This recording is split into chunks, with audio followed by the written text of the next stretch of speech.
mysterious death curse washes over the land, driven by a powerful artifact known as the Soulmonger. 4 would-be heroes have been sent to the jungles of Chult to destroy the cause of this terrible affliction. Vale, the half-elven paladin, who's just now learning of his divinely granted powers. Ubo, the total monk from a distant land, who's as quick with his wit as he is with his staff. Brilinya, Aasimar warlock, sent on this quest by her temple, discovering herself in this strange new land. And Gunslinger Cole, tiefling artificer and archaeologist who may just dig up more than she bargained for. This motley band of adventurers must work together to brave the poisonous plants, venomous monsters, thundering dinosaurs, and rotting undead of the jungle. Join the omnipotent dungeon master Jake for mini-terrain domain to see if our heroes can find the Soulmonger, uncover the deeper mysteries of Chult, and free the world from the death curse. Welcome to the jungle. Welcome to Chult of Personality.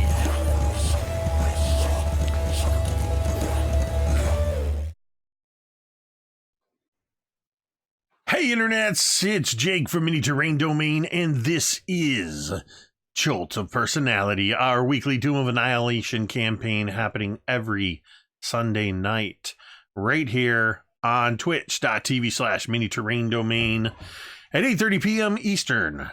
This is episode 35, Dance of the Seven Winds. And this will also be our sort of end of the year finale as Mini Terrain Domain prepares to go on holiday break for a couple of weeks, returning in the early part of January with continuation of the Chult of Personality, as well as our Monday night All That Glitters campaign that Mr. Mike the Piper over here, right over here, is the DM of. Megan is also a player in that. And we just had this past Thursday our season 1 finale for what was Sunless Citadel, and season 2 starts up January 10th. We are adding Nerdarchist Ted to the lineup with season 2, The Forge of Fury. So we're looking forward to that. But yeah, this is our Chult of Personality, Tomb of Annihilation campaign that has been going on now officially for just over a year. And tonight, as you can tell, looking below me, we are excited to have a returning guest, Ken Breeze from the Burlingsbeard, reprising his role as Ashara. Tahoo! Tahoo! So, what I'm going to do is, real quick, a couple housekeeping things. Then I'm going to let each of these players introduce themselves and then do a quick recap and get into the game. So we will be playing some D&D here in just a few moments. Real quick, if you look kind of up here in the corner, you'll see one of these guys, the Domain Devil. Down at the bottom, as you can see, it says 500 bits or a $5 donation will buy 1 Domain Devil. Each Domain Devil is a reroll in which the characters can reroll the die, or they can force me, the DM, to reroll the dice. Something really exciting that will be happening in the new year with Domain Dice is we are adding a short menu of options for the Domain Dice to make your domain donations go that much further. So we'll have more information in the new year in each of the streams in which that debuts, but the players will have the option to spend anywhere from 1 to 5 Domain Dice for really cool effects that range anywhere from the typical reroll. DM rerolls are going to cost 2 Domain Dice in the new year. But you'll also be able to use Domain Dice to turn a death saving throw into failure into a success at a cost. All the way up to the 5 Domain Dice, which we're going to wait and reveal what that will be when they become official. In the meantime, if you want to donate, you can donate bits here on the Twitch live stream or down below the video. presentation on Twitch is a donation bar in which you can purchase those if you want to participate and affect the fates that subtle way. Here we treat them as subtle influences of Ubtao. A couple other things will come up in game. If they come up, we handle things a little differently when it comes to critical hits. I don't remember if we've covered it with this group, but quaffing a potion is a bonus action. It does not take a full action to drink a potion. And anybody who has a spellcasting ability, well, actually anybody can read a spell scroll. But if you do not have spellcasting as an ability, you have to make a intelligence check to do so successfully. So those are just some minor things that we do a little different here.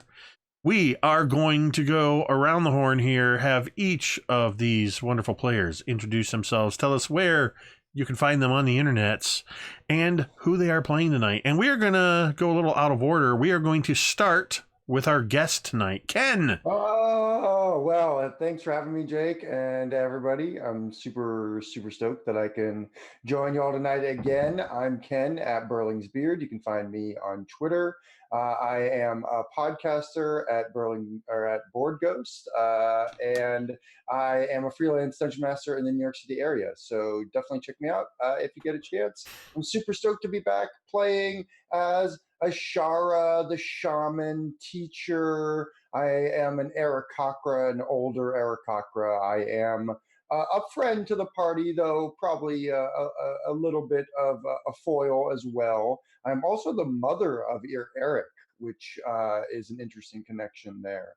And so very much looking forward to their return to my home, the monastery of Kirsabal, which is up above the jungle floor and cut into the side of a mountain, an ancient monastery. And before we go to the others, I would be remiss if I did not mention that Ken and I are both co-authors, along with Sharang Biswas and Kelsey Dion of the Arcane Library, of the Adventure Mixtape, a music and adventure anthology available now on DriveThruRPG, and it's still available at our holiday pricing, so you can head over to drivethrurpg.com, search for Adventure Mixtape, and check that out. 4 adventures, one written by me, one written by Ken, and one written by our other 2 amazing co-authors. Yes, that's a very cool project that we all worked on together. And you get some great songs with it as well. I've been hearing some feedback from people who've played it, and they've really enjoyed it. So yeah, definitely check that on DriveThruRPG. Next, we are going to go up to the corner up here to this, what is my left on screen, Mr. Marquise. What's up, everybody? My name is Marquise. I play Dunala, Shadow Sorcerer. Check out scavengerworld.net to see what I'm doing in terms of like publications and work and all that stuff. Or my blog at whommarquise.blogspot.com. That's whommarquise. That's 3 M's and then Arquise, or 2 M's and then Marquise, depending on how you want to process that. So there we go, baby. Next up, right below Marquise, we have Connor. Hi, I'm Connor. I am half of Dice on Ice. You can find us on the YouTube channel called The Dice on Ice, and we have stuff on there. I am playing Eric, a birdman Aarakocra who talks funny. Next up, Megan. Everyone, I'm Megan. I am the other half of the YouTube channel Dice on Ice, and tonight I will be playing Brilinya. So can't wait to get back into it. And finally, Mike. Hello, everyone. My name is Mike, and I am playing Vale Istafall, as you see above me.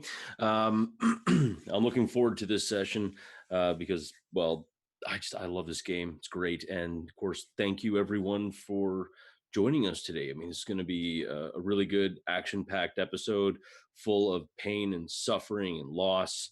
But Vale will come through unscathed because it's me. So it's fine. I would like to have our guest, Ken, roll me a D4. D4, you got it. I'm Rolling it now. I got a 4. You have just granted the party 4 domain dice. Oh, We don't do guest enjoy. appearances very often, and Enjoy. I wanted to have a special benefit for the party for having a guest by having you roll a d4. May the blessings of Ubtao rain down upon thee. So we are going to go ahead and I'm going to really quick recap the last couple sessions where previously the party had visited Istafall, the monastery, the Irakakra monastery, after rescuing Eric from a cage in which he had been imprisoned by some terrafolk. When they arrived there, they met the Princess Moxanare and her younger brother Na, who are the thought to be the last surviving members of the royal family of Omu. And they also met Eric's mother, Ashara, the teacher of the monastery, the leader of the monastery, where they were told that if they headed to the lost garden of Nangalore and brought back the black orchid, that Ashara could perform the Dance of the Seven Winds, a ritual that would give them the ability to travel more quickly to Omu. So they set out on that adventure, while spending some time in the gardens, nearly being poisoned to death, hallucinations, unconsciousness, characters being pulled into the Shadow Realm. Vale, actually, for the first time, and perhaps the only time, standing before the god Ubtao, who spoke some truths to him, and gave him some guidance, and blessed him, and blessed the other party members. Separately, Dunala was pulled aside and was warned by Ubtao to watch himself, but in the end was also blessed by Ubtao. They fought against the evil 8-foot-tall stork-like creatures, the Ebli. A couple of them nearly dying in the process. But in the end, they prevailed, and they faced off against Zelkore and her spiritual guardian, her long-lost love, as they triumphed over the Medusa who had set up shop there in Nangalore, finding out that Zelkore herself was actually once a queen of Omu, but she had been cast out. They triumphed, and they took as their prize the black orchid that they sought. And that is where we pick up now, as you have traveled back the couple miles back to the river, and with your magical folding boat, you have managed to traverse back up the river toward Istafall, traveling through the jungle, where you find yourself once again looking up at the massive, the 500 feet high cliff faces on the plateau where the monastery is perched. Many of the Irakakra flying up and above, guard patrols over the jungles of Chult. But you've already made this climb of faith, this climb that is required of you to prove yourself. And you find the climb, while arduous, much easier.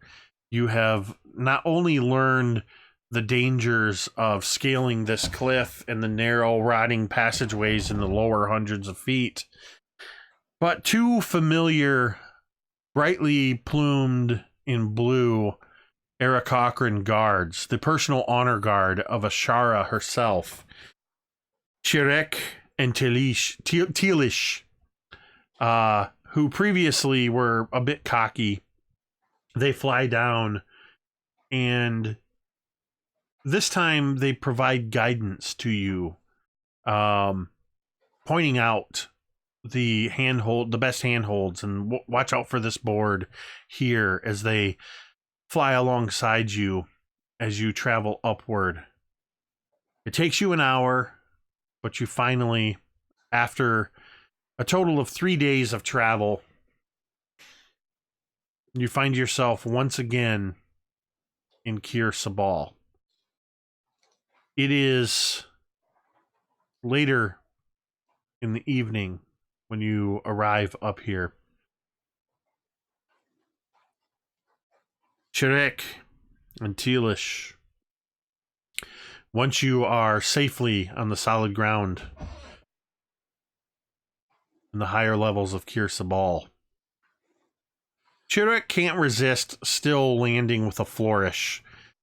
Of these two siblings, he was always the cockier of the two.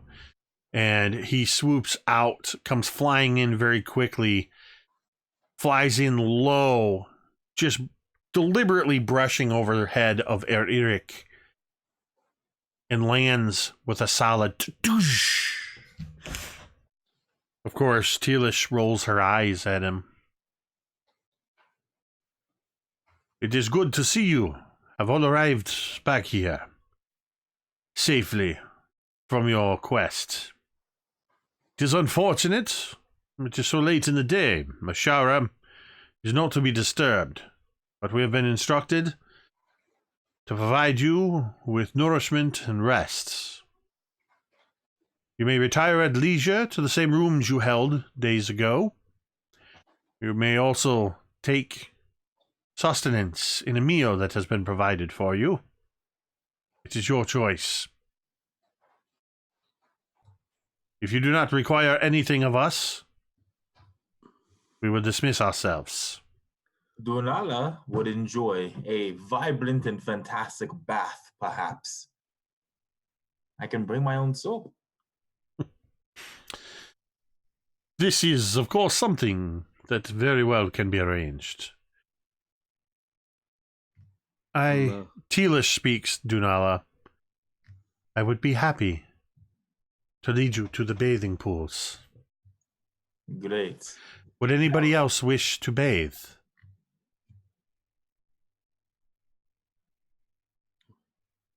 I would, yeah. Everybody but Brilinya? I understand that we are all male and you are female, but it is imperative that you also find somewhere to bathe. You did not raise your hand, so I can smell you. Do I smell that bad? Oh, Brilinya, it's been like a week. Oh, and it's been hot, too. Yeah. It rains here, Brilinya. You are foreign to this land. You should be bathing every day, sometimes twice a day. We haven't bathed in a week. That's not once a day or twice. My thought is that as an Azamar, you basically sweat Febreze, so you just smell pretty like all the time.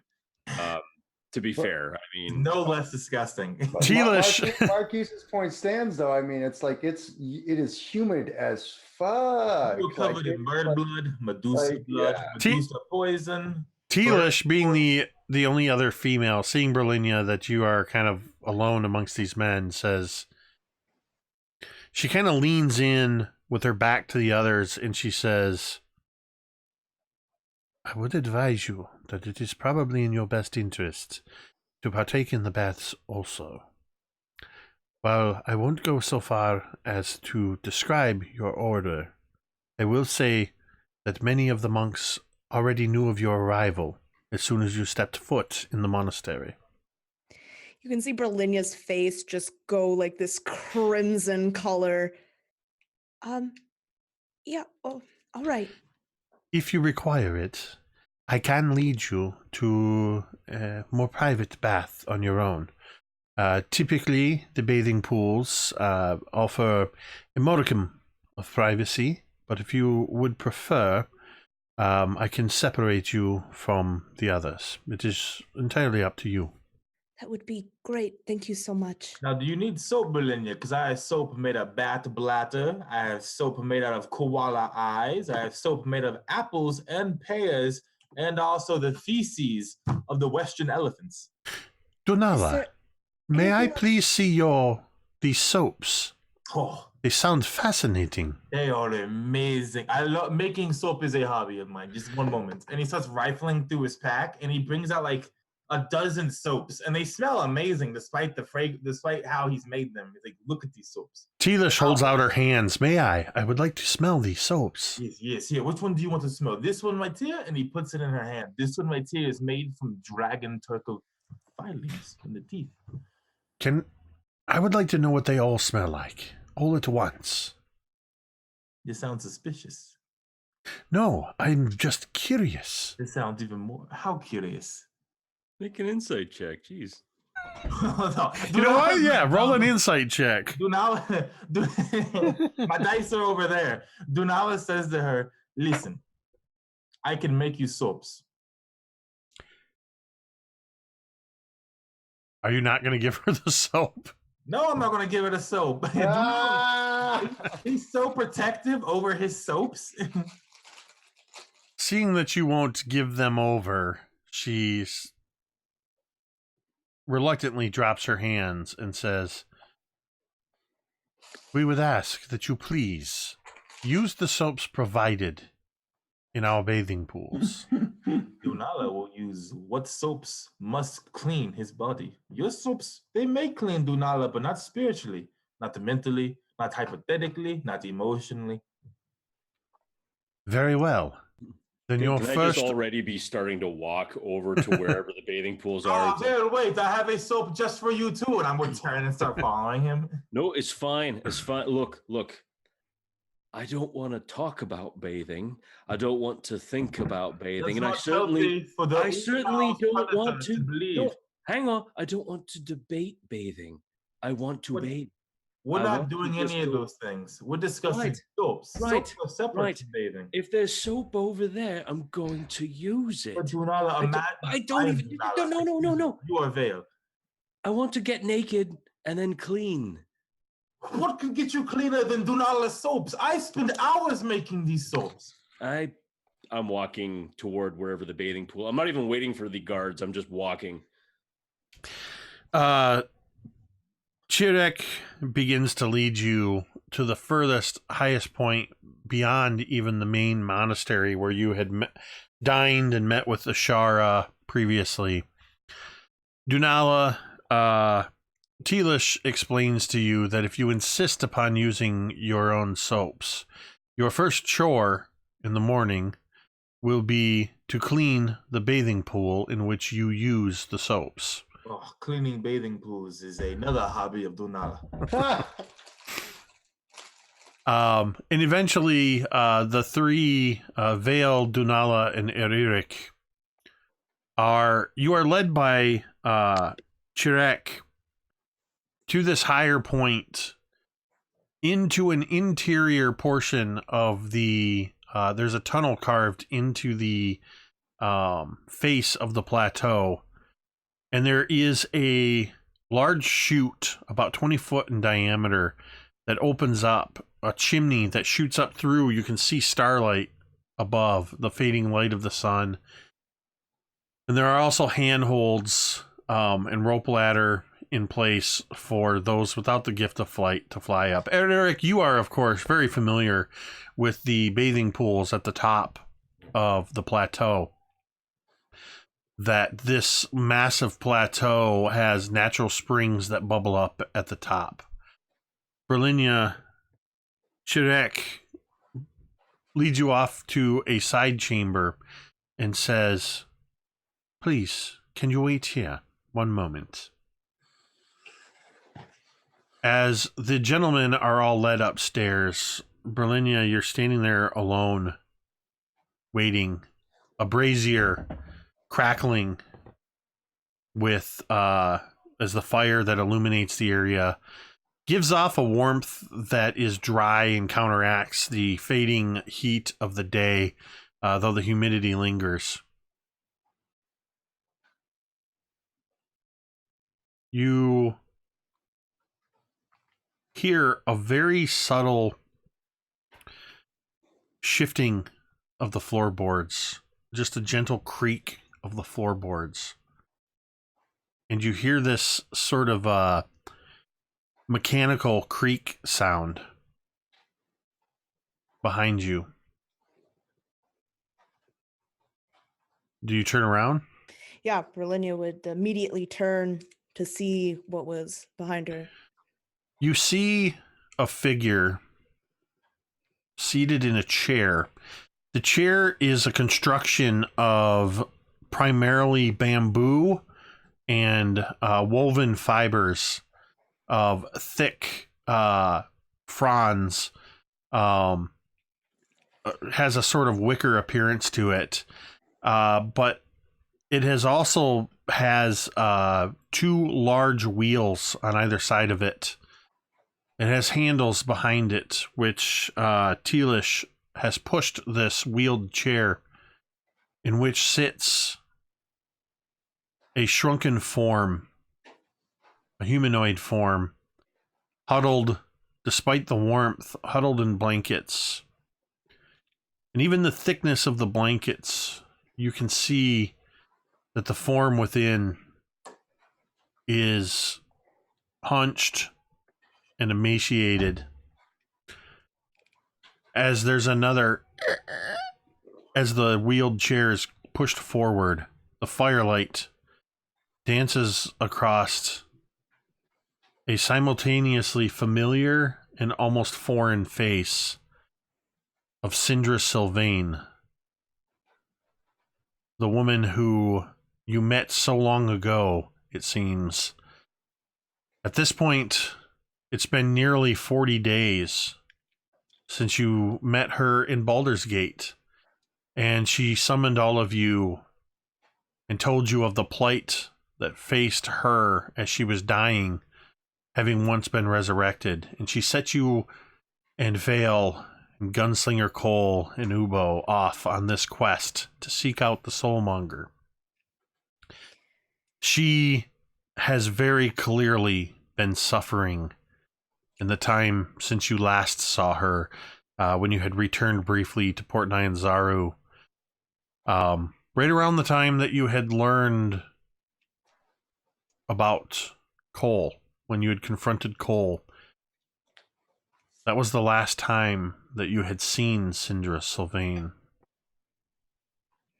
She just smiles wanly at you. What do you do? Immediately, Brilinya would rush to Syndra's side and kind of kneel down. You're here. How did you get here? Are you all right? Is there anything I can do to help? She reaches a thin, bony hand up and sort of strokes, just pushes some hair out of your face where it's fallen, kind of tucking it behind your ear, holding the side of your face. She smiles and says, "You have done so much already, Brilinya. As long as you continue on your path, there is still perhaps hope for me." We are trying. We're so close. I'm sorry. We should have gone quicker. I didn't know that it would go this quickly. And you can see there's tears starting to well up in Brilinya's eyes. Ah, young girl, do not cry for me. I am not yet dead. I know not how much longer I have here, but be assured, dear, I have relished and lived in all my time here. I do not worry that you have not yet reached your goal. I've been checking in on you from time to time. Artist Simba and Dragon Baits have filled me in a couple times on your adventures. I am so sorry to hear about Cole.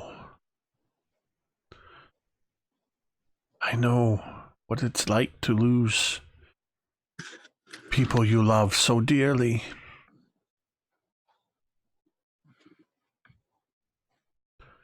And I understand Ubo is no longer with you. No, we were separated. It's often difficult to determine what the gods or the fates or whatever is woven throughout the multiverse has in store for us. For I understand you have others that have joined in your quest. Yes, well, for most part, they have been very helpful and very kind.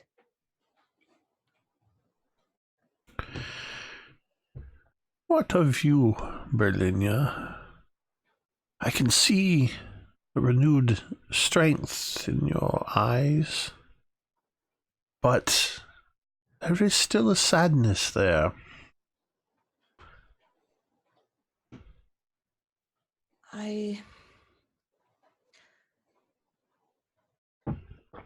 You know, when you set out to do something and you are sure that it is the right decision and you know in your heart that it has to be done, but you never realize the amount of pain that the realization would give you along the way. The truth, though important sometimes, it's painful. It is true that sometimes it is the pain that makes us grow the most. She reaches a hand down. She grabs one of your wrists. And with her other hand, she kind of pulls your hand into her lap. With her other hand, she traces the scars that are on your forearms and your wrists, where your ribbons used to cover them. Some of us wear our scars on the outside for all the world to see. Some of us wear our scars on the inside. But only you can know what they truly mean. And only you can learn from those wounds.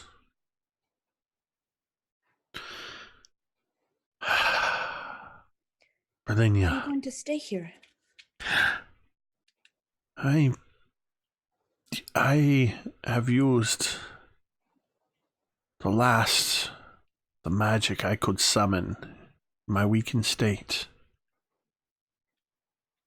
Just 2 days ago, I teleported here.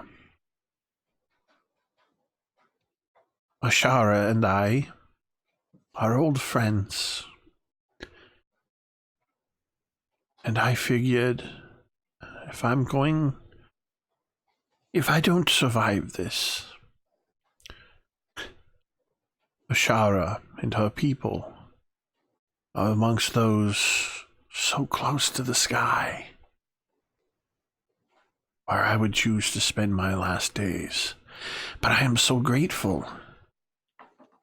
And in full honesty, it's not by accident that my visit is timed with your arrival. As I said, I've been watching you. From time to time, when I could, I've been scrying upon you and your friends. I've seen some, but not all, of what you've been through. I would very much like to see the others. I'm sure they would be so happy to see you. Tealish has told me that you preferred to bathe apart from them, but I would beseech you, please, join me in the bathing pools with the others. Tealish will bring me to the top.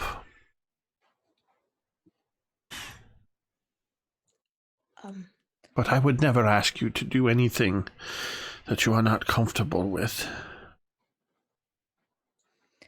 No, it's all right. I would really like to see the reaction when they see you. I'm sure they will be, well, I mean, I think Vale would be so happy to see you.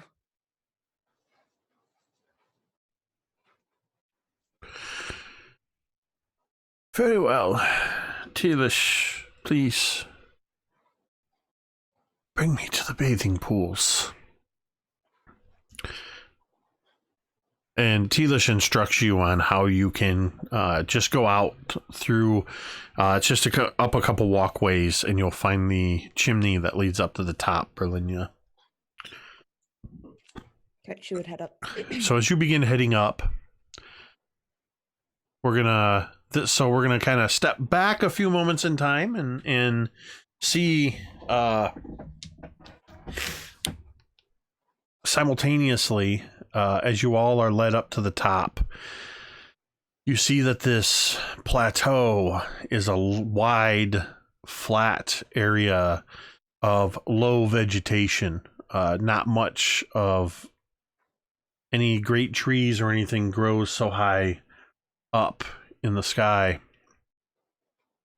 And in amongst the vegetation are these almost like ponds. They're very small, some of them. Some of them only large enough for one person. Some of them big enough for 10 people. Just dotted all across the surface like puddles. The water is cool and comfortable. And you are told by Chirek that many of the botanicals that are around the edges can serve as cleansers and perfumes during your bathing, and that when you are done, there is no better way to dry yourself off than in the open air. Now, Vale, you can use these lichens, quote unquote, to perfume yourself, to clean the skank from your powerful body, or I could offer you, Vale Istafall, in a suite of my luxurious premium soaps. Right, but didn't the gods say that if we use one of your soaps, we'd have to I'll clean it for you, Vale. This way I get to indulge in two of Dunala's hobbies, and not just one. I will even let you bathe by yourself. Really thought that was a given. No, man. In Chult, that is never a given. Right, yeah. I mean, who needs privacy when you've got the jungle, right? I don't know. Sure. Oh, yes, the time has come. And he starts picking out. Wait. What? This isn't some weird, like, magical scrying soap, right? No. Like, why would I need to scry when on I wash myself with it, you'll be able to see, like, all my private bits when I want to be... Vale, we both pee into the same shrubs every night. I don't need to scry on you to see anything. Well, that's fair, yeah. Thank you. All right, fine.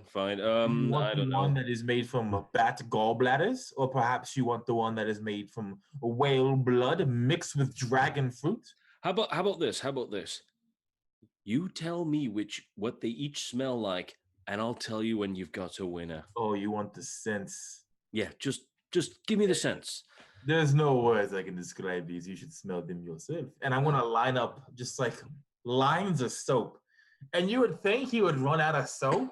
Dunala never runs out of soap. He just keeps making more. I'm just gonna take the first like 5. So I'm gonna grab the first one. What do I smell? You smell honey. You smell fly piss. You smell more honey, but this one mixed with a bit of citrus. You smell sex on the beach, like the alcohol, right? And then you smell fermented shark flesh.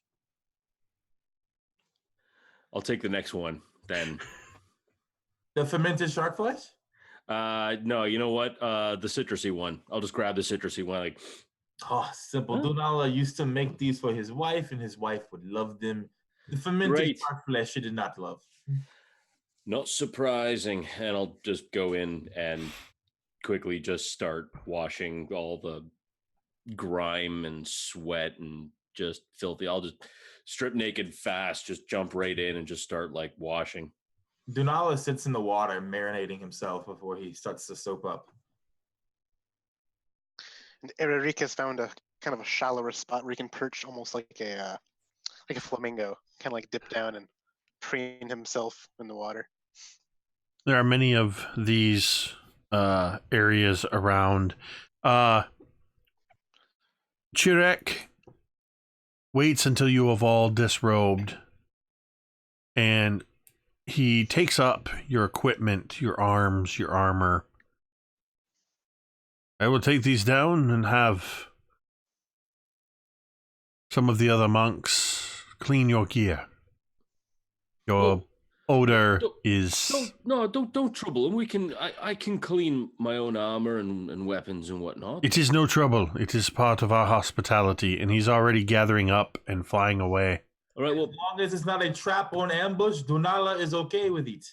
pass on my sympathies to the monks. You are safe here, Dunala. Dunala's heard that one before, huh? Right, Vale? Huh?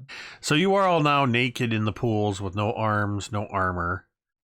I'd like you to roll for initiative. No, I'm just kidding. Okay, let's bring it on. I'll fight someone naked. So the three of you, as Chirek flies away, only a moment later you hear more wings. These wings sound labored. Eric, you would know the sound of an Aarakocra flapping their wings much harder under a burdensome load, or carrying something that's more than just, some arms and equipment and stuff like that. Though not too much. It actually almost would sound like somebody flying carefully and deliberately. And up from the edge of the chimney, you see the bright blue plumage of Tealish. She carries in her arms a bundle. It almost looks to the others, it looks like she's just carrying a bundle of blankets. She settles down in the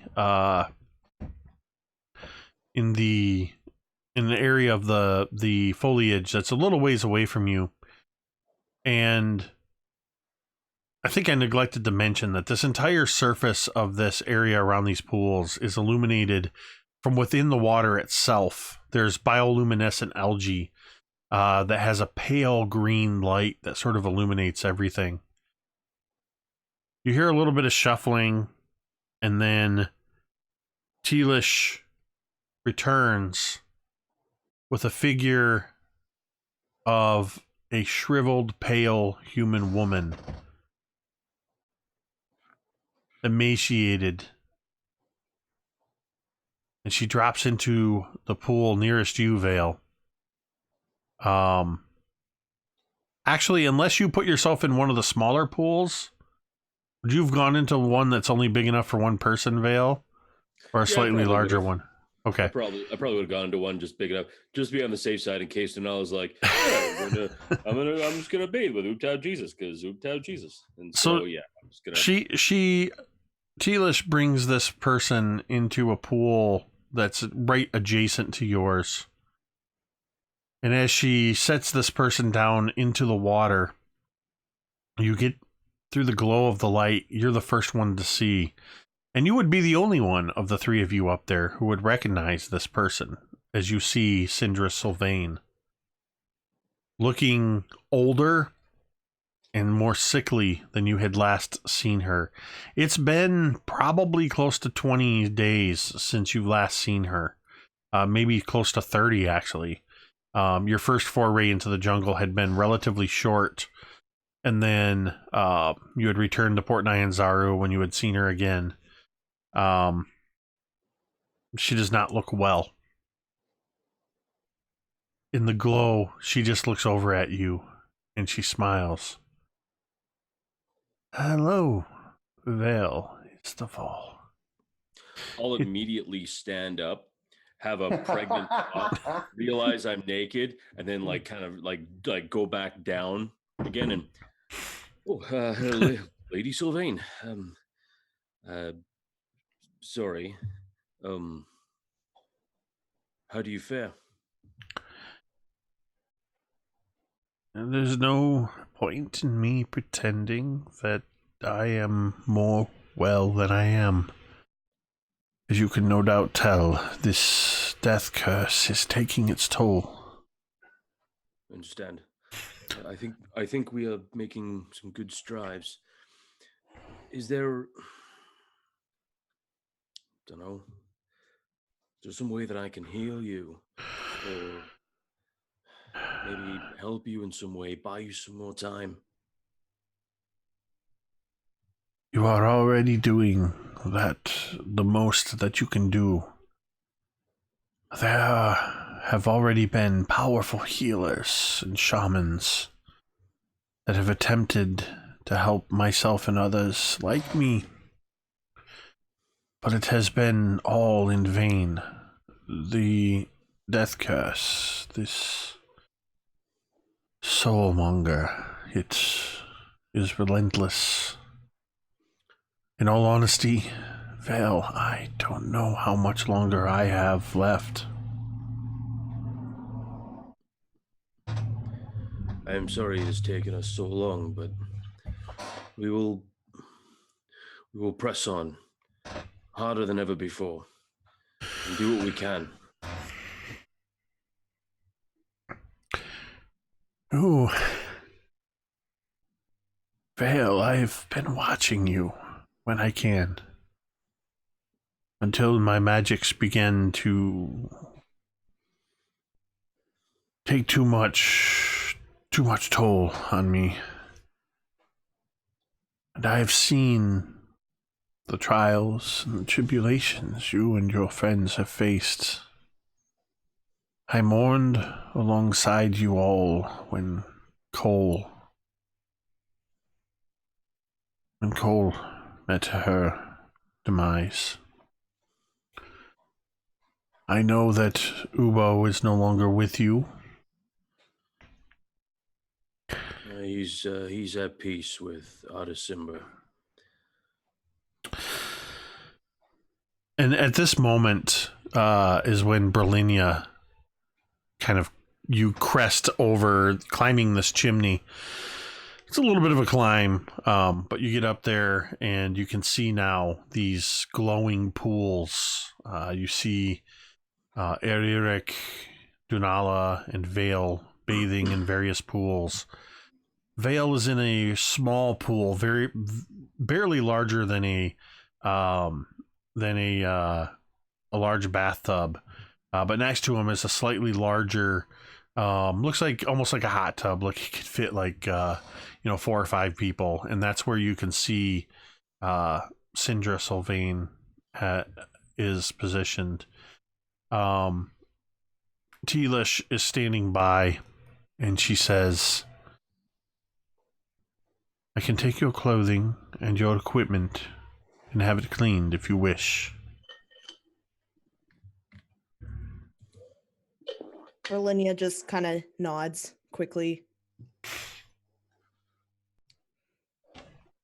And she would kind of try to look for a spot that's farthest away, but also enough so that she can hear Sindra. Okay.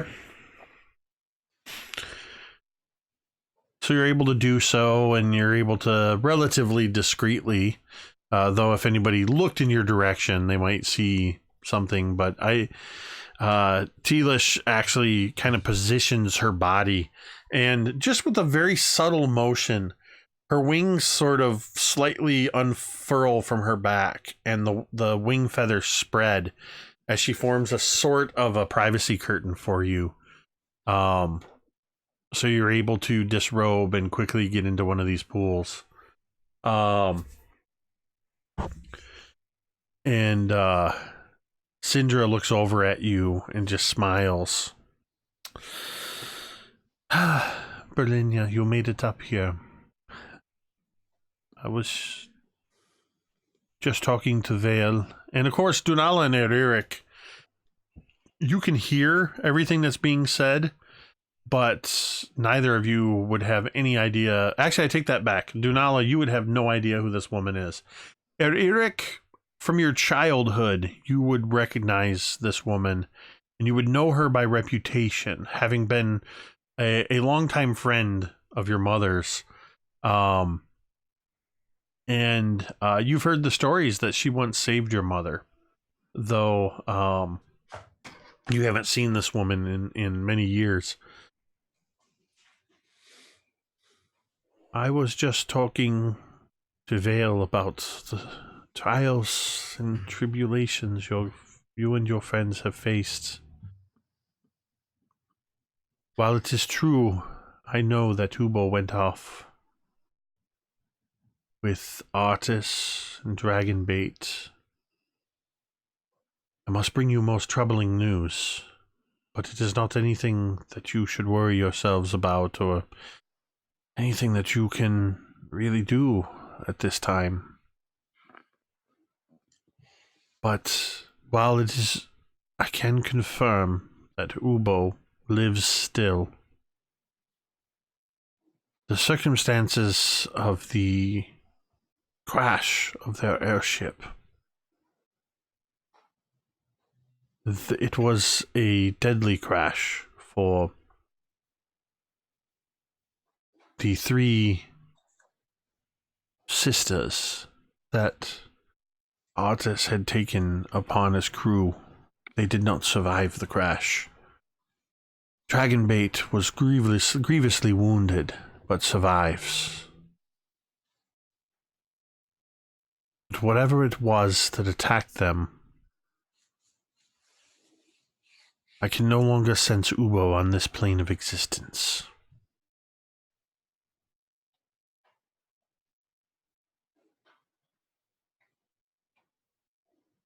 I am hoping to meet with Artis and Dragonbait at some time. Hopefully, I'm still around for that.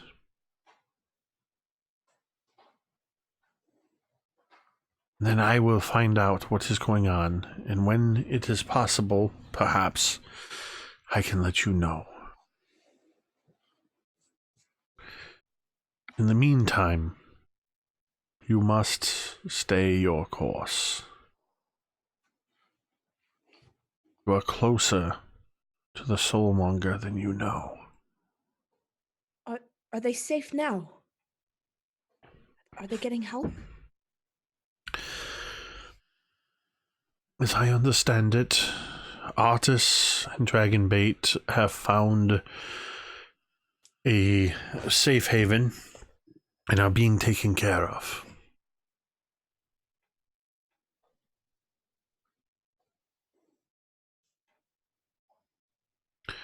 I must say that it is good to see you, Vale.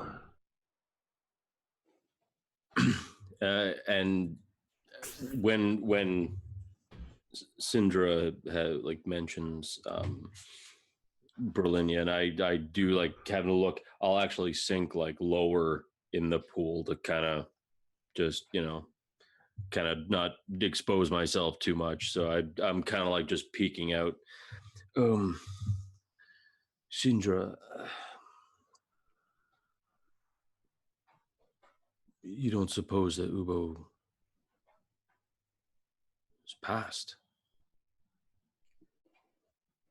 I don't believe that Ubo is gone. I think he has left this plane. So perhaps Artis Simba have shifted to another realm? When I can hopefully meet with Artis and Dragonbait again, I hope to get the full story. But to be honest, I've been using most of my magic to scry upon you and your friends, to make sure that you are safe, and, well, it was also out of selfish motivation to see that you were staying on track. Admittedly, there were times that I was shouting at my scrying visions. You've made some foolish choices these last few weeks, but I'd be lying if I said I didn't make some foolish choices in my own past, or I wouldn't be in this predicament now.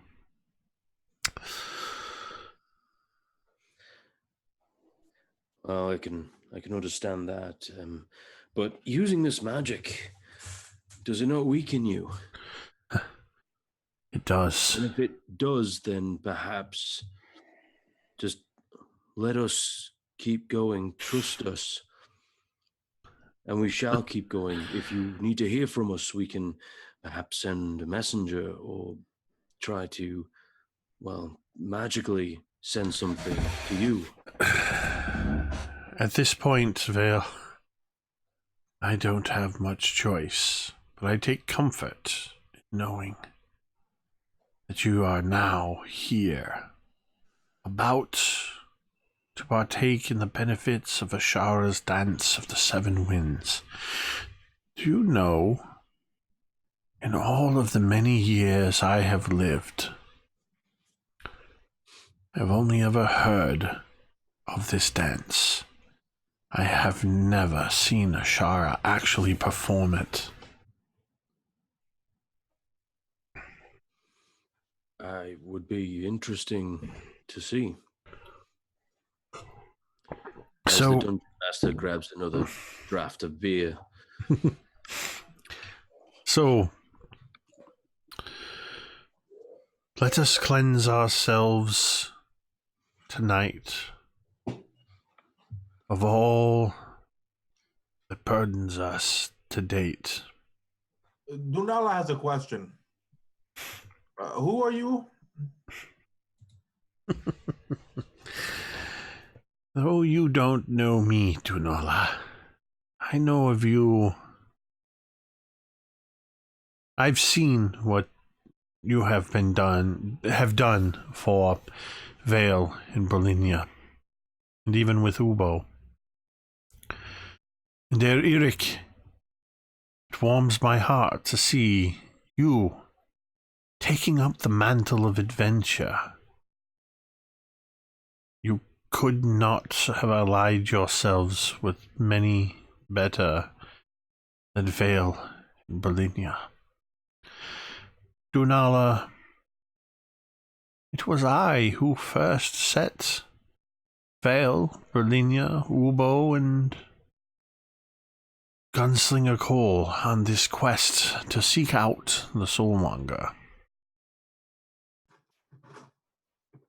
That is interesting. You are a agent of Ooptal then, whether you acknowledge it or not. But I am still curious as to what your name is. My name is Sindra Sylvain. Oh, you are in Cole's journal. I know of you. Faintly, a little. You speak like a woman who is prepared to die. It is sad to hear. I am ready to die if the Soulmonger will claim me. But I would be lying if I said I did not wish to live longer. It is my hope that by you and Eric joining Brilinya and Vale, that you will save not only me, but many others. Ooptal has guaranteed me on more than one occasion that we will destroy the Soulmonger. As for saving your life, Miss Sylvain, I do not make such promises.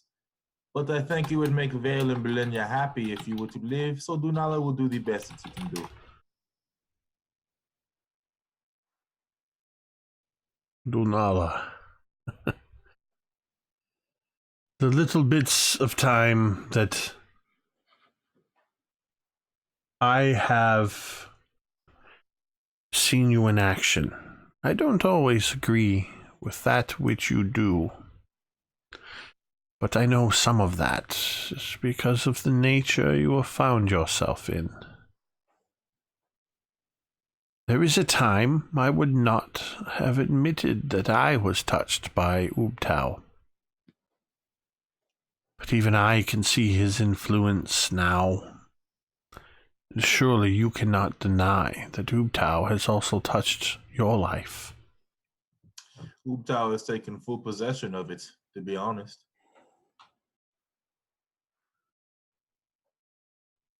Since you joined with Vale, Brilinya, and Ubo, and I learned more of you through scrying, I did some research. Should you survive the trials that you are about to face, I would like you to do something for me, Dunala. Dunala is listening. I would like you to go to Port Nyanzaru. I would like you to find Wakanga Otamu, the merchant prince. I know him well by name. You need only say one thing to him.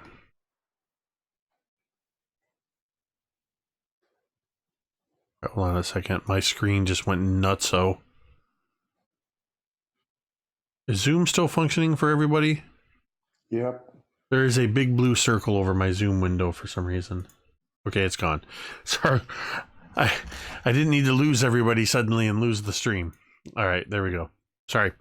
You need only, Dunala, say one thing to Wakanga Otamu.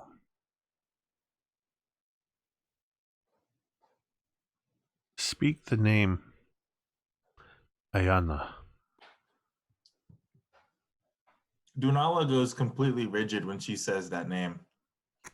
And Vale and Brilinya, having traveled with Dunala long enough, will understand that Dunala, when he goes rigid like this, is always a response to what he perceives as a threat. And he looks at her and he says, "How do you know that name? Ah, you scryed on me. Why are you saying that name?" Wakanga Otamu can help to reunite you with Ayana. Dunala is not Dunala cannot return back to Port Nyanzaru until certain things have been handled.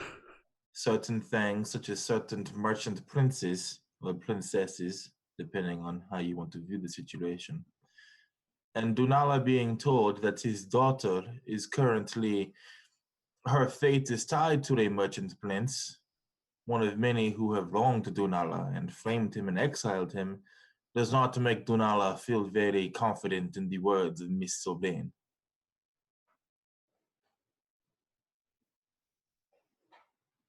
You must have faith, Dunala. You must trust that if you do what you are setting out to do, you will be able to walk into Port Nyanzaru with your head held high. Whether you wear your Chultan human skin, or you still wear these yellow eyes and scaled skin. And what of the 1T in Port Nyanzaru? Again, if you complete this task, you will have dealt with the Yonti. Vale Istafall has told me many a time that I am too cryptic sometimes. I tell him I try to be very straightforward, but now I see how annoying it can be to be so cryptic to somebody. But I understand what you are saying, Mrs. Lane, and I respond to you with this. I will do this thing because I know if I do it, Oobtower will unite me with my daughter. Not you, and not your merchant prince, not any one T, not the Vale Istafall or Brilinya, but Oobtower himself. And before you say anything else, please, any information you have scried on Dunala, I believe should be destroyed. Any information I have scried on the four of you exists only in my memories, in my mind. That gives Dunala a certain confidence that he enjoys. And now, unless anybody has any desire to push an old woman to exhaustion, I would like to finish bathing and call it a night.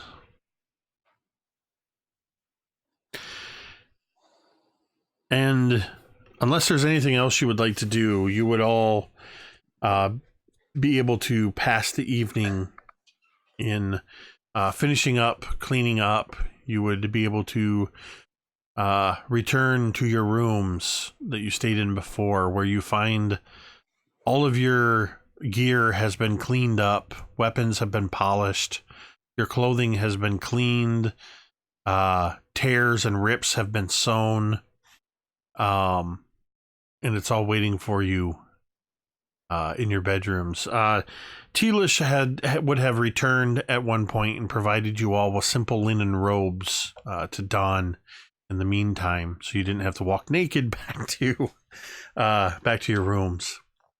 Obviously, this is something Dunala wouldn't care about. However, I feel like Dunala would probably just hold the robe in his hand and walk naked to his room anyway. Walks naked, just holding the robe.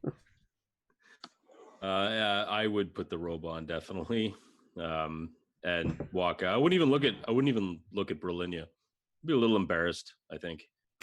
You know, apart from the bravado and good-natured humor, I think I'd be a little red. You know, little lightly blushing. And Dunala would clap Vale on the shoulder and pull him close, and he would say, "Vale, let me tell you the story of how I met my wife, so that way you may find inspiration in the future. There was in a situation." You know what? I'm just going to interrupt you just for a moment. Could we talk about this when you're wearing something? Oh. I mean, like, you know, I would hate for you to get excited and then just have a very awkward You're moment. right, of course. And then he takes the robe, he begins to tie it around his head to bundle his wet hair. Now that Dunala is just, let us continue the conversation. I want to die right now. That's fine. Okay, sure. And I'm just gonna start walking back to my room. And Dunala walks with him talking the entire time. So you are all able to, for the first time in about 6 days, you find yourself once again in comfortable beds, sleeping a comfortable sleep. The next day you awaken, you're able to get a breakfast that has been prepared before you. And you can sense in the air there's a sense of urgency and a sense of something is taking place as you are kept away from the main part of the monastery for the most part of the morning until Chirek and Tealish accompany you. They find each of you and they say, "It's time. The ceremony will begin soon, and we are informed that your patron, Sindra Sylvain, has a presentation for you as well. And you would notice that Chirek and Tealish are not wearing their armor, which is, pretty lightweight and very. It's an armor that allows for ease of movement, but they're wearing decorative, almost ceremonial robes. And they lead you to the main part of the monastery.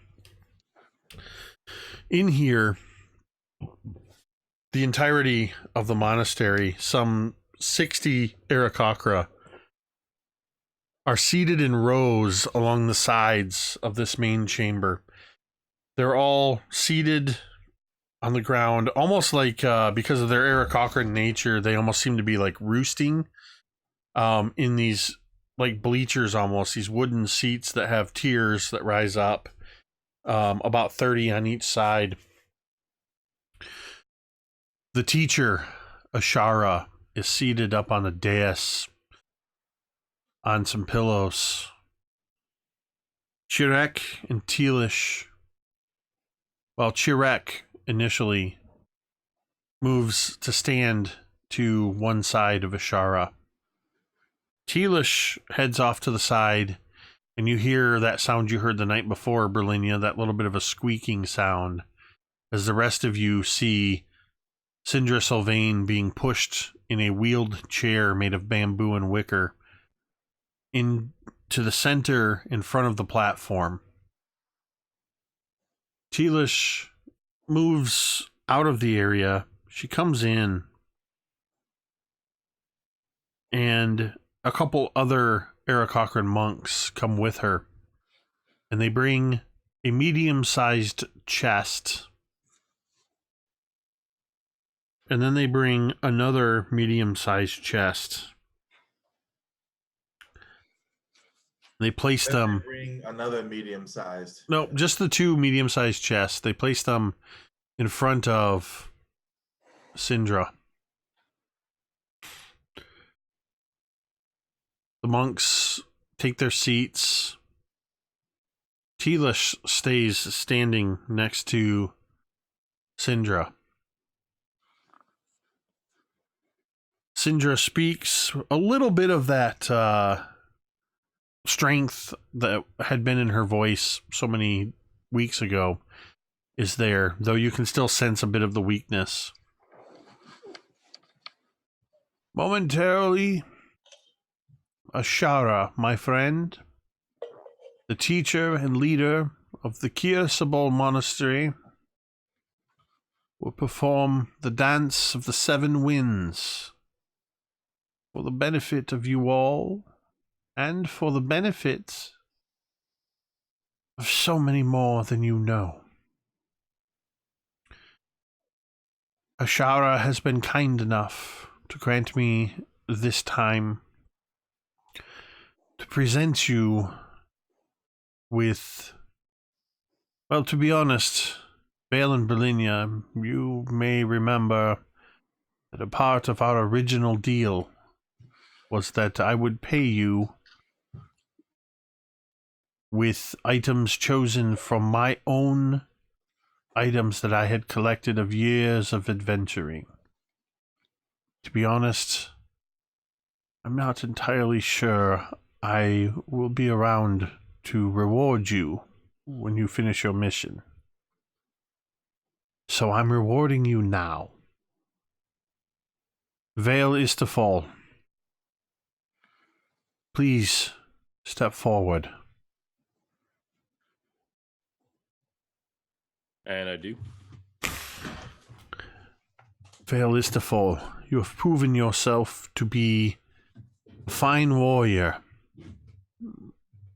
One who is not afraid to let himself be guided by an unknown deity who, if I am not mistaken, you have grown to know over these last several weeks. I have. I will present to you this gift. She nods to Tealish, who walks to the first chest. She opens it up, and inside you see pieces of armor. But this is no ordinary armor. This armor has portions of it that are made of a white scale. This armor, the armor of Carthanilis. Myself and my companions defeated Carthanilis and nearly lost our lives in this battle. Well, to be honest, Vale, it was in this battle with Carthanilis that I actually did lose my life. I was brought back, and not at all unironically, it is that very resurrection is why I find myself succumbing to the curse even now. Carthanilis was once a rising white dragon in the north. Now he will serve you with this armor. As you are presented with white dragon scale armor. At a later time, I will give you the full details of what that benefits. But she does tell you that you will gain, granted, much of the power of this armor. Should you ever find yourself facing a dragon, it would be wise to be donning this armor. But there are other benefits to it, and I hope they will serve you well, Vale Istafall. You have already earned this prize. Thank you greatly, mistress. Brilinya, please step forward. Lena would walk up with her head slightly lowered. Brilinya, lift your head with confidence and pride. You do not have any reason to lower your gaze. Brother Matthias and the Weeping Friars no longer have any hold over you. They are not here. So look up with confidence and accept this gift that I give to you. Brilinya, you are the first warlock I have ever known. I don't know if you even know this term, warlock. I fear Brother Matthias and the friars have hidden much of your nature from you. And so, already, you are being given the gift of knowledge. The reason Matthias and the friars have kept you so secluded is they know that there is something out there that has given you a power beyond what even they can understand. I earned this as part of a treasure so long ago, I honestly don't remember. I could never use it myself, knowing that it took an otherworldly patron's influence to be able to use this. I hope that you will find that it helps you and gives you power. As she hands you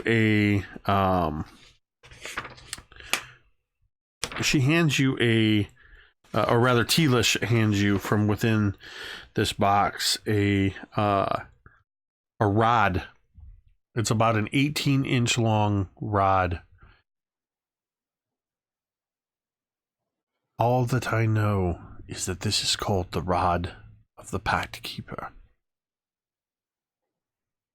And again, I will fill you in on what details it does to you, or for you. Dunala. Dunala gets paid too? Oh. I accept that you are a part of this group that seeks the same goal, and so I would reward you as well.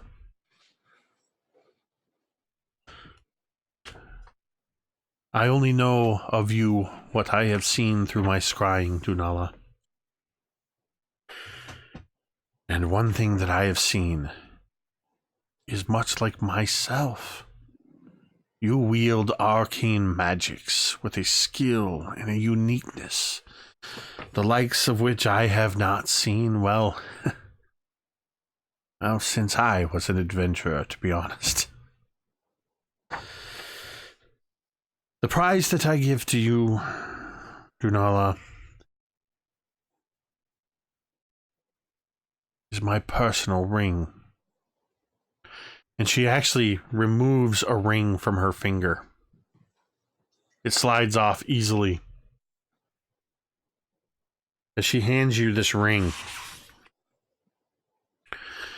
This ring is a secret to how I have been able to withstand many wizards and other spellcasters, as in very dire circumstances I have been able to turn their spells away or even against them. As she presents you with her ring of spell turning. Cool. Dunala takes the ring and he lifts it, turning it around in his hand, and then he says, Mrs. Sylvain, in Cole's journal, she said that instead of a magic item, she wanted payment in the form of being able to turn all of your adventures and your wares and your treasures into a museum when you've died. Dunala accepts this ring, but he will be bold and ask if Dunala, or perhaps Brilinya as her sister, can inherit a similar reward as well.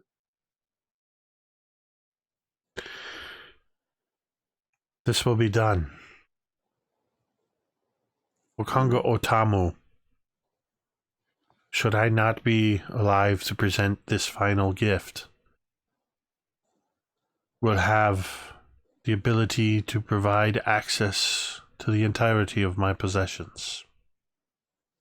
Dunala nods, putting on the ring, and he says, thank you. And Cole thanks you as well. Finally, Eric, offspring of Ashara, the teacher of Kier Sabal. I sense in you, and have always sensed in you since you were just a young, featherless bird, a sense of adventure, a sense of, well, you have hopefully a long life of adventuring ahead of you. I once traveled with a ranger. This ranger hailed from the Underdark. No, it was not that ranger. To be honest, I'm not sure that Dristoerden even exists. I think he's a fictitious. This one, well, we called him Willy Pop. He didn't like it, which is of course why we called him that. But this was his weapon of choice. Many years ago, he met his fate, and I retrieved this artifact, or this favored weapon of his. And Tealish opens the chest, and inside is a gold and it almost appears to be ivory longbow. This bow seeks out your enemies and will not let you lose sight of them. Willipop called it an oath bow. It is of fine elven craftsmanship, and it now belongs to you, Herr Eric. I am honored to accept such a beautiful gift from your gracious, what do you call them? Talents, hands. From your gracious hands. Thank you.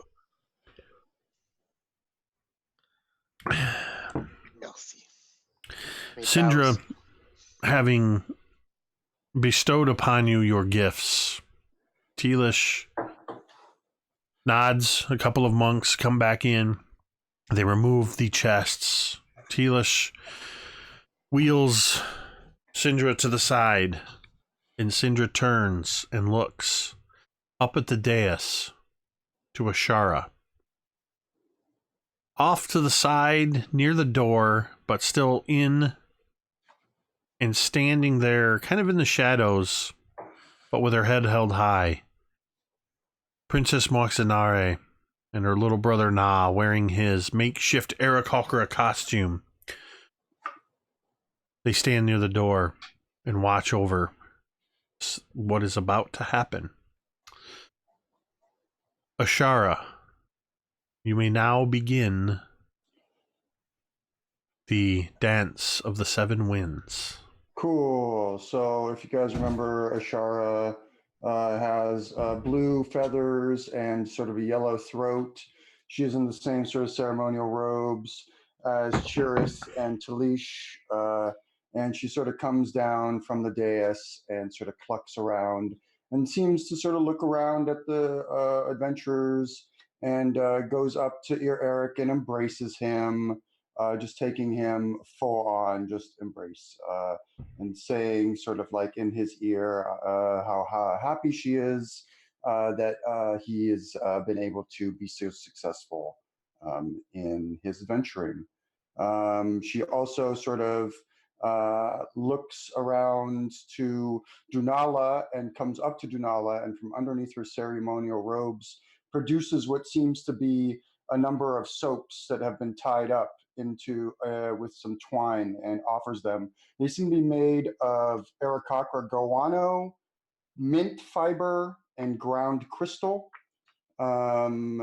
Additionally, she then sort of turns around and begins to talk about how this group is the hope of Omu, and that hope is returning to this land where fear had reigned since Omu had fallen. She turns to the party and begins to sort of do this sort of dance and seems to invite them to join her in the dance as well.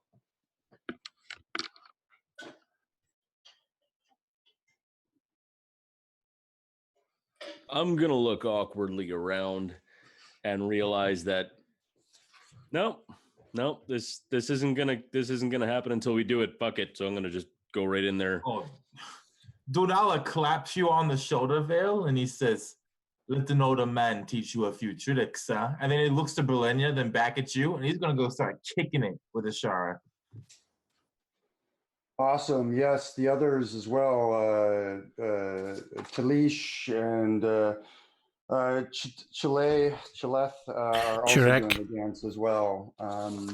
Yeah, definitely. It seems as if there's a power rising as the dance begins.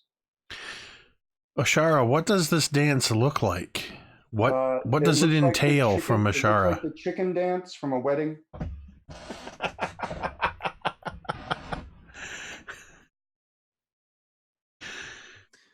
So that is the dance that is being done that Ashara is inviting all of the heroes to join in with. I'm in like Flynn. You have to Matter move of fact, your hips I'm more, gonna grab Brilinya's hand if she hesitates, and I'm just gonna drag her onto Wow. what would ever be a dance Without floor. consent? That's amazing. Interesting. Dunala approves, happy that Vale has learned well from his story about how he met his wife. You can see that Brilinya just kind of blushes and looks down at first, but as they begin to dance, she just starts to smile and laugh and just has this absolute look of joy on her face. As part of the dance of the seven winds, Ashara, Chirek, and Tealish must each dance with each of the members of the party. Ashara, who do you go to first? Yeah.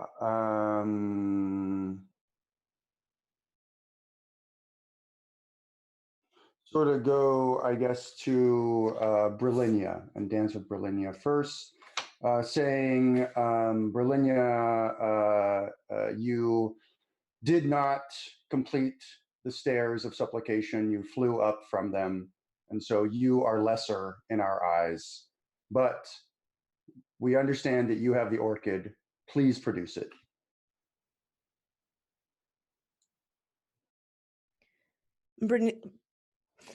I don't know who brought the orchid back. Vale. Yeah. Well, think Dunala Brilinya would- had it. I think Dunala. Actually, no. Dunala gave it to Brilinya. He didn't give it to Vale. Yep.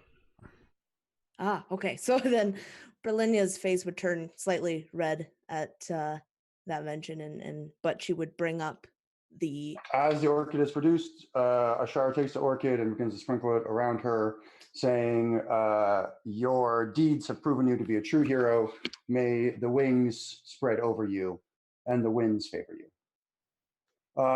And additionally, you sort of see her or hear her, I guess, sort of say, like that, fear not, those who seek you will not find you, and you will find peace.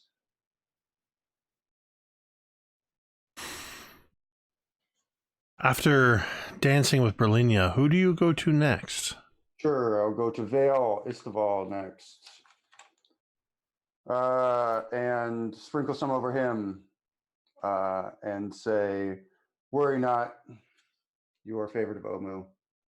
Bring Omu back to its greatness, and you will not suffer the fate you fear. I'll bow my head and say, thank you graciously.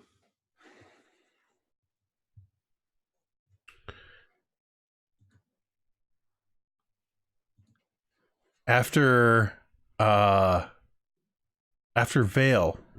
Dunala and Eric are left. Which two do you go to? Which of the two do you go to? Dunala. And moving to Dunala, the teacher sort of begins to sprinkle the black orchid around Dunala, saying, be wary, lest you become what you destroyed to claim this. You will become more of a Medusa if you do not have a care. But the wings of the seven winds shall be yours.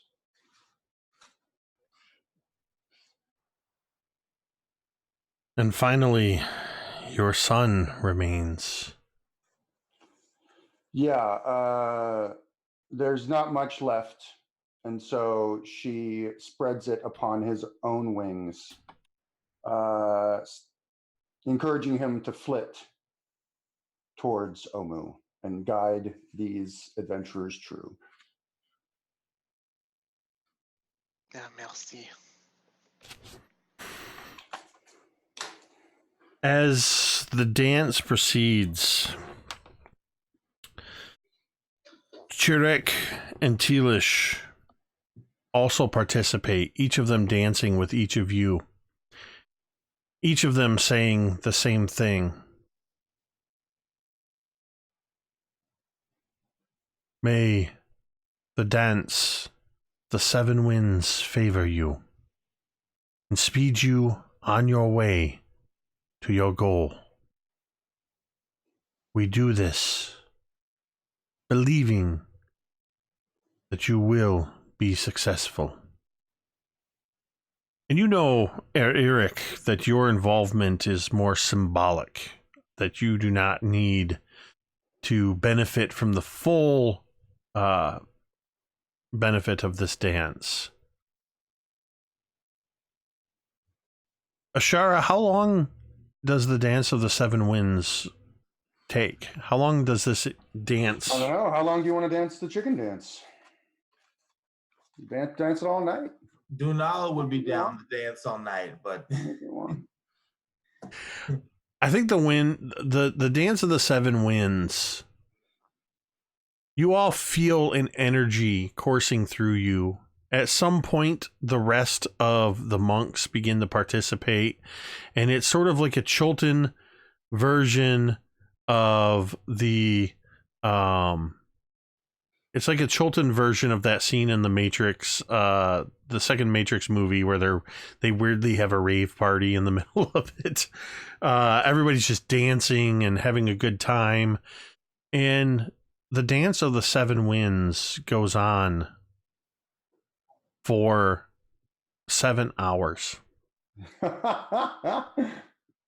Though you barely have any sense of this. Dunala has a lot of chicken dance. I would like each of you, just so we can get through this having actual dice rolls, Oh my god. I would like each of you to roll a perception check. Oh, Marquise not even bothering to bring his dice to the table. I got a 15. Hey, I'm Marquise. I got a 17. Oh, you think you're better than me then, huh? I know it for sure. I'm suddenly realizing that it looks almost like Megan, Connor, and Marquise color coordinated their outfits for this stream. And Green. who did it? Mike. What'd you get, Brilinya? 12. Vale? 10.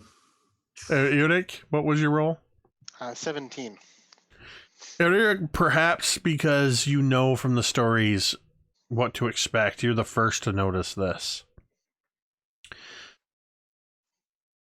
As the dance reaches its final culmination, and Ashara has been dancing with all of you throughout this entire 7 hours,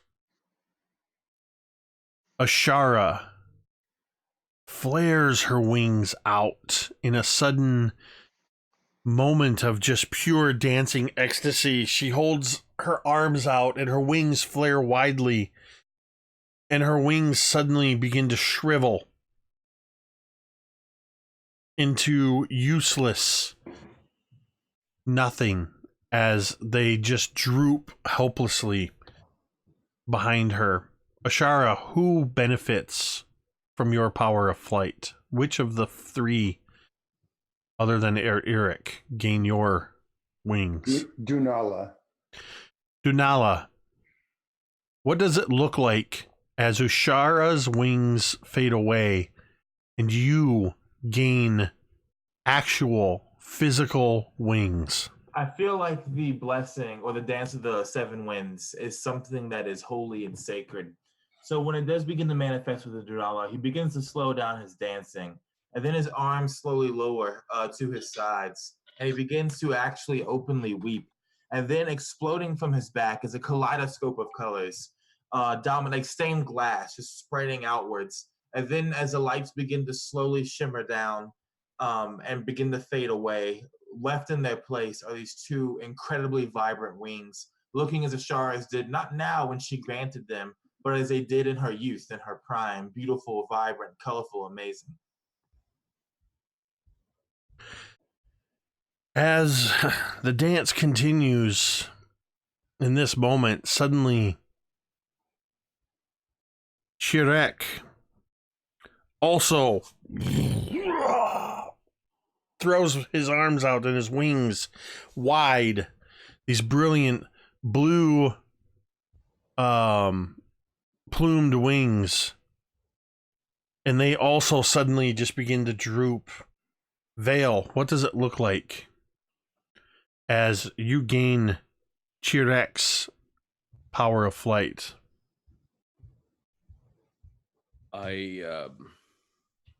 As I'm kind of dancing slows and eventually stops, and I kind of sink down to one knee and in pain. And as the wings kind of burst forth, feeling them flex for the first time, I look to Chirek with tears in my eyes, and I embrace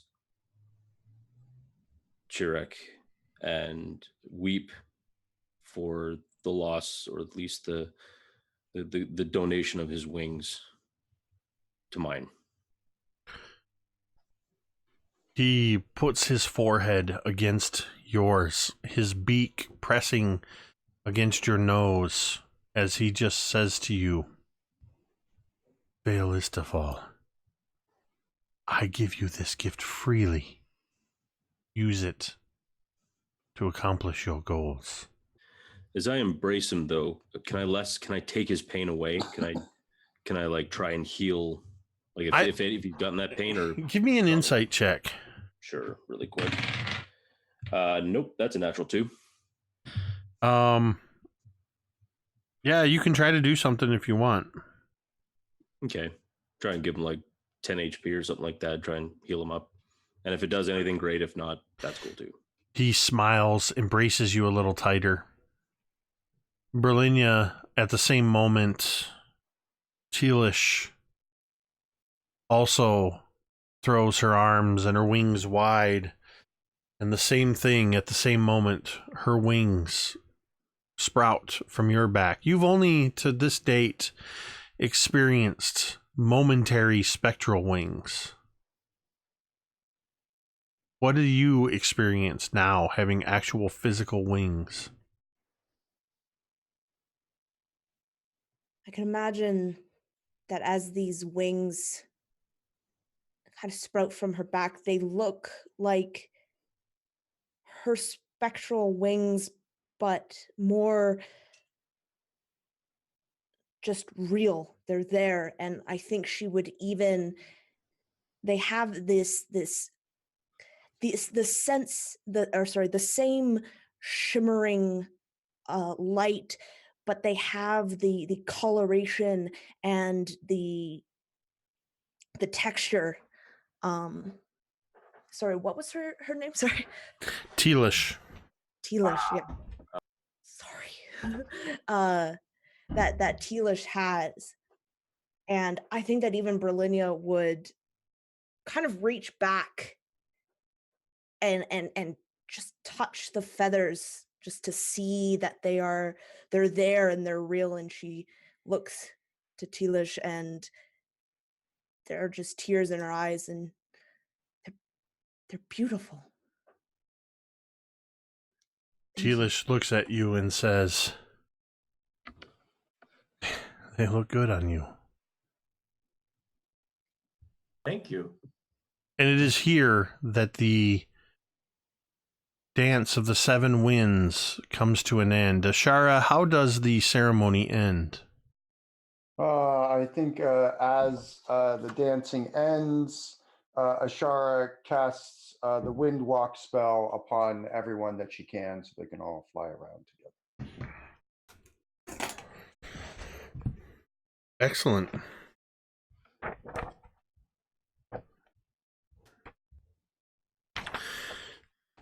And so in this moment, you all have been granted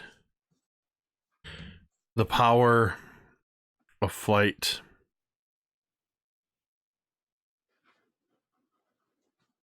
You also,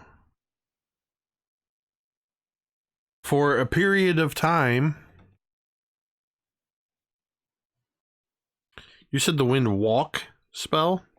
Yeah, and how that goes is that Ashara goes to each of the heroes in turn and offers them a clasp that seems to be made out of her own feathers that they could either put around a bicep or a thigh or something like that. And that is sort of the binding item.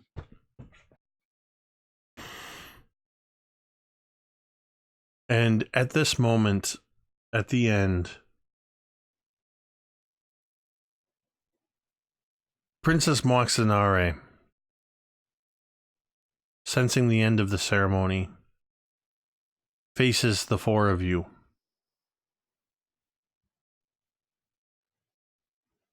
You are all now blessed with the power of flight. And you are all hereby ordained by my powers to be official honor guards of the resurrection of Omu. Now go and restore my kingdom. And that is where we are going to end tonight's episode of Chult of Personality. I was going to fireball there, but I'll save that for the next session. So, Oh boy, I don't know how I'm gonna fly. you've all been, also real quick before we kind of go into the tail end of this, you've all been granted magical items that I will give you, or you can look them up in the DMG actually. But I will also request that each of you roll for your hit points, as you are all now level 8. Dice again. I told you were going to be rolling for hit points. Is it sorcerer D6 and D8? I forgot. What are you, wizard is D6. Alright, that's what I thought. All right, well, And Ashara is now level 100. I rolled a 5. that's a given. We'll go to 4th edition. She's level 30 now. 5 plus 8 hit points. My man, this is evil. I Excellent. got 1. Ooh, Reroll that. I automatically will grant a reroll on a 1. Anything else, you'll need to use a domain die if you wish to Megan, reroll or it. you can be that real shit and take the 1. Huh? I got 1 twice. Oh, I there you rerolled go. it. Oh dang. Reroll a 1. I'm not going to let a 1 Okay. sit. Don't tell me you just rolled a third 1. I don't know if you can see that. Oh, no, you can't. Oh, I rolled 3. 3. 1. All right, she's taking the 1. She has to take it. It's fate. It's Yeah. clear that Ubtao wants you to have that 1, so you're going to have to take it. Yeah. What'd you get, Vale? We're gonna find out right now. Right down the middle, got a 5. All right. And Eric. I rolled a 5 for a total of 4, and I'm happy. All right, everybody. Thank you so much for those who tuned in tonight to watch episode. Whoa, wait, what? I somehow missed this. I don't know when it happened, but we got raided by the Castle Mac crew. Probably in typical Castle Mac fashion. It happened right at the end of the stream. You guys know what that means. Boom, there's another domain die. Thanks to Castle Mac, who is a great friend of the show, the whole Castle Mac crew, and their raiding party of 24 for whenever they joined us. I don't know how I missed that. So there is your reward for that. Thank you to Mike. Thank you to Megan. Thank you to Marquise. Thank you to Connor. And of course, thank you to Ken for joining us again, reprising his role as Ashara, the teacher of Kirsabal. I also want to say Ken and I co-wrote, along with Kelsey from the Arcane Library and Sharang Biswas, the Adventure Mixtape, a music and adventure anthology, which is available now on Drive-Thru RPG at holiday pricing. We didn't mention it earlier, but we've got both actually kind of down here in the corners, Megan and Connor from Dice on Ice, who also on Drive-Thru RPG. You can pick up a copy of the Ravaged Wastelands of Cryfoth, which has also been featured on this channel previously in a series of games mastered by Marquise. I highly recommend you check out that setting as well. Check out everybody. You can see their social media handles, their Twitter handles here on the page, in their respective areas. Mine's right here. Also, this video will be up on YouTube in just a couple days, where you can watch it again if you wish, or watching it for the first time. All of our information is down below. this is our last game of 2018. We will be returning in 2019 at a date that will be announced on Twitter as we figure that out, along with the rest of our streams. Tune in tomorrow night at 8:30 p.m. Eastern to catch All That Glitters. I believe it's episode 10, which is our Waterdeep Dragon Heist campaign, DM'd by Mr. Mike the Piper, featuring myself and Megan as players, along with V the Crafting Muse and Dwight the Big Bearded Nerd. And that will be the last Mini Terrain Domain stream of 2018 as we go on to the vacation schedule. Thank you to everybody who was here in the audience, and thank you to all of you wonderful players. We are going to get out of here the same way. We're going to end. Let's see, I screwed up my own outro. We're going to end this stream the same way we end every stream, and you can say it with me if you want. Metadata.